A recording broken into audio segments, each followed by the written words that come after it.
It's that time of the day, my favourite time of the day. Yes, it is Talking Pints, and I'm joined by author James Erith. Welcome to the show. Yes, thank you for having me. Very good to see you. Now, you are a bit, I think, of a polymath. You've been a landscaper, you've been a teacher, an estate agent, a researcher, a PA, a journalist. You're a cricket fan, which is great. You've done all these different jobs.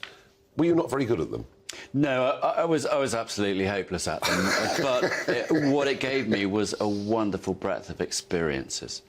And I think, actually, if you want to be a writer, then there's nothing better than getting stuck into all sorts of different things, because you meet all sorts of different people, you go and try different things, and it's a great way of experiencing life. But did you know, when you were younger, that you wanted to be a writer, or did you just head off into the world? I headed off madly into the world, but I kind of knew deep down that there was something there. I really had to. So it got to the point where I had to write a book. I had to write my Eden Chronicles series. It bugged me so much that it wouldn't stop. And then one day I banged my head and set about writing way into the night and early in the morning, and I did it for about 4 months. Ended up with a 500-page book. And it was, my family thought I'd completely gone mad. Gone crackers. Completely crackers, yeah. Because there are literally hundreds of thousands, maybe millions of people out there who think they can be writers, who want to produce a book. And huge numbers of people write books, they never get them published. Although these days, of course, you can self-publish. It's much easier to do that. I mean, it is, for most people, wanting to be a writer, I think it ends in failure, doesn't it? It's difficult. It's really difficult. You've got to have some, you've got to have balls, because you are not going to win. I mean, the first time I did it, I didn't know what I was doing. And you have to you get kicked in the teeth a lot, you get rejected a lot, and you're learning all the time. It's a million words, I think, before you start really getting kind of the hang of it. How do you decide you want to be a writer? How do you decide what the genre is? How do you decide this is the subject that I'm going to go for? How do you make your mind up on that? Or is that the passion? Well, it's interesting. Eden Chronicles started with just a passion for a kind of fantasy story. I loved the idea of riddles and finding a sort of a journey, a lovely journey, and it's set in Yorkshire and goes on one. Timestamp, my latest book, was actually set off by my father's brilliant comment that 150 years ago, the communication started with a stamp, with a gummy back. And look where it's got us today. And I got thinking about that, that now we're on the verge of putting chips in our head. And in that come on, we don't want that, do we? No, we don't. And that's the whole beauty of the book, is it really goes into this, OK, this is where we're going, and this is where we possibly should be. Now, you obviously like stories, because from what I can see of all these previous jobs that you did, there was one job where you had a bit of success, and this was working, well, I think so anyway, working as a journalist. So again, maybe that theme of looking, for stories, thinking stories through. Maybe journalists are writers anyway, in a sense, aren't they? Yeah. So tell us about your big scoop as a journalist. Oh, yes, it was Institute of Directors. I was working for the Yorkshire Post financial sector with a real old hack.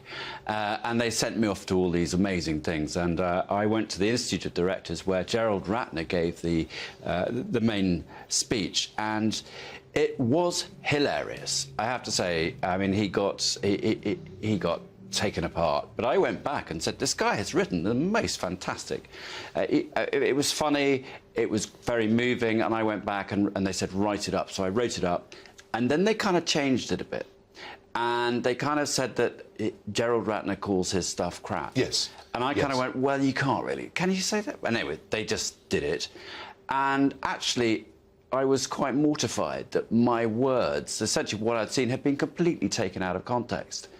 And I kind of saw that as the industry wasn't really what I wanted to do. I didn't really... Because Ratner's business was basically ruined. It was... On the back of... And, you know, OK, you say that's not how you wanted the story to be portrayed. Yeah. And I guess were you the only journalist there at this time? I was a trainee journalist at this time. So, it was packed. But, I mean, I don't know if there are other journalists there, but it was the IOD thing at that time. But I was the only one. It was Yorkshire United Newspapers, so they ran the stories on that. And, yeah, it was I really I probably should have gone into sports commentary or become a sports journalist. It did cause him great harm. It caused enormous He's harm. not yet been on Talking Pints, but he has said he wants to come on Talking Pints. Yeah. So I'll tell him that you were on the programme. Yes, they say I'm sorry. But... And is, I mean, when you reflect back on that, is journalism a bit of a grubby career? It depends which side you go into and how you're made. It wasn't for me, that's for sure. When I saw it, I like good news. My stories are upbeat, they're funny, they make you think, and I'm much more in tune with that rather than trying to kind of find an angle perhaps that isn't necessarily there. So maybe, as you say, cricket journalism, maybe that would have suited you, James. Oh, yes, I would have been a wonderful commentator, but who knows? One of my claims to fame is I have done View from the Boundary on Test Match Special with Jonathan Agnew on a Saturday lunchtime, and I'm really actually very proud of that. And I've just come back from Australia, where I've told the Aussies that in the next Ashes, we're actually going to give them a run for their money. England cricket is looking up. It really is. It's going to be great. I think we're on a new era, a new epoch. And that's all about leadership, isn't it? Yeah, I think, and direction. And they've got the talent. They've had the talent for a long time. They've just lacked the leadership. They'd lack the kind of purpose. No. Yeah. Back to the Eden Chronicles. For those folk watching and listening to this that aren't familiar with them, this is a series that you've written. Yeah, it's 7 books, and it starts off, it's all set in Yorkshire, North Yorkshire. So how many words is that? It is about 1 million. Yeah, and you have to keep going. The thing is, you can easily stop. You can just turn it off, and then it's gone. But if it's in your DNA, you've got to carry on doing it. And on Amazon, you've got an amazing 4-star out of 5 rating. So you've been very, very well reviewed. Yeah. For this series of books. Yeah. And I have to ask you, have you made good money out of it? It's a struggle. I'm not gonna lie. It's very hard to make good money, but you've got to keep at it. It's like any creative career. If you're an artist, you carry on painting. You don't just give in. So we've been good times, and there've been some low times. Well, you've done very well with it. So you've got timestamp your new book that's out there. Yeah. So what is the average Monday like for a writer?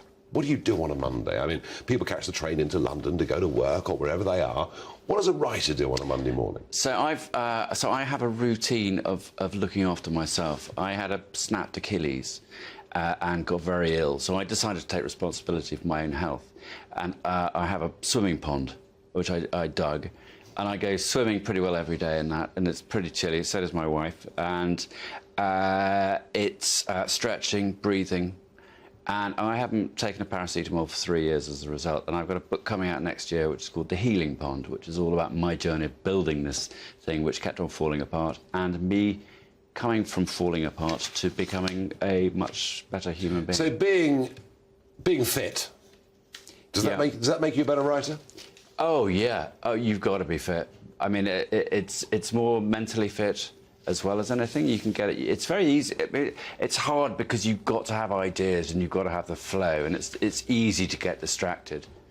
But when you're on it, when it all comes together, you've got to be able to do it. So when the creative juices are flowing, is that when you just sort of sit there, you can write all night? How does that work? You just carry on going. You must have bad days. You have terrible days. Yeah, when you walk around and walk around the garden going, I don't know what to do. And then you have great days when it steams off the page. I wrote 1 book in 2 weeks. I wrote Timestamp in 2 years. But it took a lot of research, looking ahead and then looking back. These mental blocks must be horrendous. It's, I think you just keep going. I think you keep going. I know as somebody that was going out giving political speeches that some days I get up and say, right, that's what I'm going to do. I've got it. It's easy. No problem. And other days, I'd be backstage, as I was being introduced, thinking, what on earth am I going to do? It's a sort of self-imposed stress, isn't it? Yeah, I think so. Sometimes it's better just to write something. It's often the first sentence. If you can get the first sentence down of the day, then it's all fine. Everything seems to shove into place nicely. If you can't, and if you don't, then you can procrastinate. And advice to people out there who are budding writers, listening to this, watching this, what should they do? Write the first sentence. Every day, just do it. Write one sentence and then see where it goes, where it takes you. And it's easy to get rid of stuff. Just don't be afraid to delete. I cannot tell you how many chapters I've deleted. And it's worth it in the end, because if it doesn't work, it's not going to work for your reader. So you can produce your book or your long essay or whatever it is. Isn't the toughest bit getting a publisher? Yeah, it's extremely tough. So I actually have gone my own route. My Eden Chronicles sat around for about a year in various houses, and I decided that that wasn't gonna, you know, I just needed to get it out there. Timestamp is again, I've done it. So self-publishing does actually work? Oh, you get much bigger margins. It's just a lot more work. But you don't get the breadth. So I really am now looking for a new agent to get this out there, because it's getting rave reviews. I mentioned that earlier. And then push it around. It's getting international deals and stuff, which I cannot do. So it's a tough grind, but you've got to keep going. So if our viewers, our listeners, want to have a go at the Eden Chronicles, where do they go? How do they find this book? Go to Amazon. It's all there. Just Amazon, as simple as that. Amazon, Eden Chronicles, James Erith. It's all there. Or my website. You can get the digital books from there, and timestamps on there as well.